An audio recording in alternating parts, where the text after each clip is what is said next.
Rafizi Ramli has responded to Fuziah Salleh's claims about PKR's 10 million ringgit bond.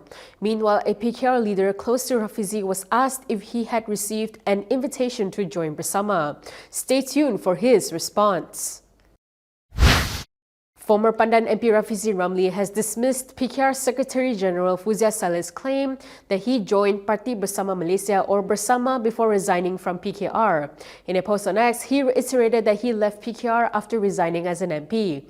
He explained that he formally submitted his resignation from PKR through the party's Adil application only after receiving confirmation that Dewan Rakyat Speaker Johari Abdul had received his resignation letter as an MP. Therefore, he said the issue of party hopping does not arise and he should not be subject to the 10 million ringgit bond imposed by PKR on its MPs. He said this is as the agreement clearly states that the bond does not apply if the MP vacates the parliamentary seat before leaving the party. Rafizi added that he is aware that Fuziah has claimed that she has screenshot evidence that allegedly shows that he joined Bersama earlier and challenged her to bring the evidence to court. He said Fuziah's claim wouldn't withstand scrutiny, insisting that official party records would clearly show he joined Bersama only after resigning as an MP and a PKR member. Rafizi stressed that proof of political party membership in court is determined by official records of the party concerned, and Bersama's records could verify the sequence of events. Meanwhile, Nik Nazmi Nik Ahmad said any potential legal action by PKR against him and Rafizi could instead bolster Bersama's standing. He said any attempt by PKR to uphold its 10 million ringgit election bond could cause the public to think that PKR views Bersama as a threat. Nik Nazmi added that he and Rafizi had now violated the bond, and if the party wants to bring the matter to court, so be it. Rafizi had also said that the party's co-founder Tan Kin Tiam handed over the party without asking for any payment, driven purely by his ideals and principles. According to Rafizi, during their second meeting, he asked Tan how much compensation would be required to take over the party, but Tan reacted angrily to the question. Speaking in an interview with Sinchu's Pocket News, Rafizi said Tan felt that accepting payment would make him no different from the kind of politicians they opposed. Rafizi added that the party was founded precisely because they rejected that style of politics. He revealed that he had met with 4 to 5 other small parties and they had demanded between 500,000 ringgit and 5 million ringgit, as well as cabinet positions. Rafizi stated that Bersama did not have any baggage and they had gone through the Registrar of Societies process thoroughly so that there would be no problems. On May 17th, Rafizi and Nik Nazmi Nik Ahmad announced that they would be resigning as MPs, quitting PKR and would take the helm of Bersama. During an event, Rafizi had expressed his gratitude to Tan for the latter's willingness to hand over the party as part of efforts to improve the nation's political landscape.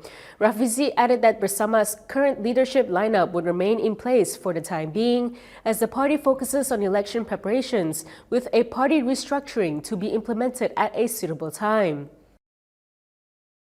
From now on, you can also listen to KiniNews on Spotify and Apple Podcasts. Scan the QR code on the screen to follow us.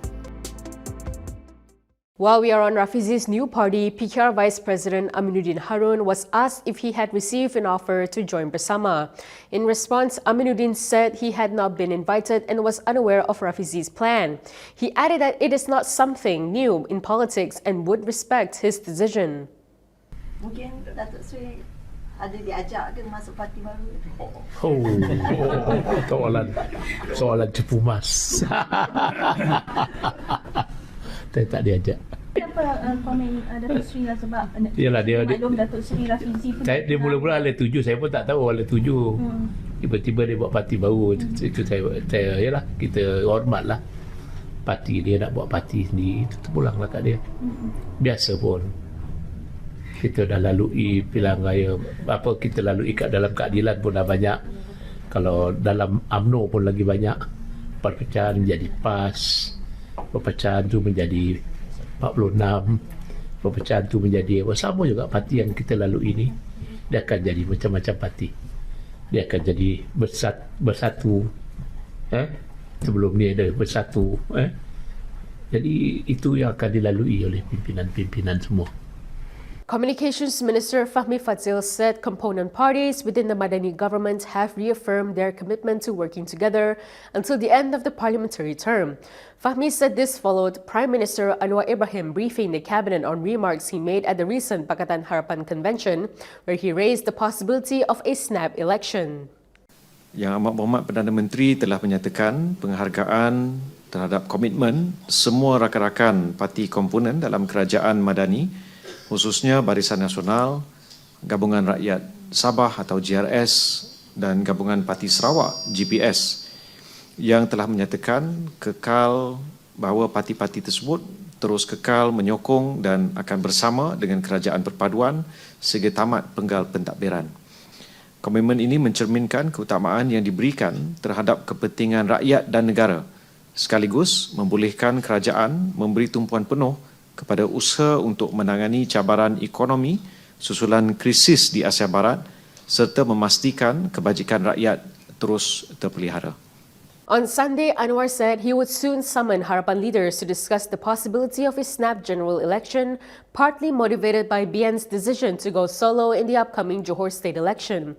The Harapan chairperson also indicated that his coalition would contest all seats in any state where BN chooses to go alone. If you like the stories we produce, consider supporting us by subscribing to Malaysia Kini. Click the link in the description below or scan the QR code on your screen to subscribe. UMNO Secretary General Ashraf Wajdi Dusuki has hit out at DAP veteran Tony Pua over his remarks on the monarchy. Ashraf said the remarks were disrespectful to the royal institution.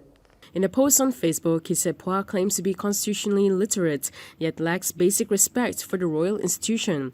He added that when the Sultan's decree is mocked, that is not freedom of speech, it is just rude. Yesterday, Pua had said that the Malaysian monarchs are bound by the constitutional system and can't issue binding decrees to legislate all aspects of people's lives. He added that he is loyal to king and country and will abide by the rule of law based on our supreme constitution. Pua's comments came after Sultan Sharafuddin Idris Shah advised all state assembly persons to visit a newly installed Rukun Negara monument plaque at Dataran Selangor twice a month to better understand and appreciate the national principles. In particular, he suggested that Sri Kembangan Assembly person Wong Siu Ki and former Selangor Exco Ronnie Liu visit the sites even more frequently to learn the importance of respecting the royal institution and upholding proper conduct. In response to the criticism against his remarks, Pua shared the preamble to the Rukun Negara in both Bahasa Malaysia and English. In a Facebook post, he said the preamble outlines the 5 main aspirations and objectives behind the formation of Malaysia and is recited before the declaration of the 5 principles of the Rukun Negara. He added that the government had stipulated that it be read at all schools and official government functions to foster a deeper appreciation of the nation's philosophy. The preamble states that Malaysia is committed to achieving 5 key goals: fostering greater national unity among the people, preserving a democratic way of life, building a just and equitable society, embracing the country's diverse cultural traditions, and developing a progressive society driven by modern science and technology. Pua's response came following criticism from several quarters over his remarks, as well as a campaign to lodge police reports against him. And that is all from me today. For more stories, you can go to Kinitv.com. You can also follow us on Instagram, X, YouTube, and Facebook for the latest news updates. I'm Camelia. Thanks for watching.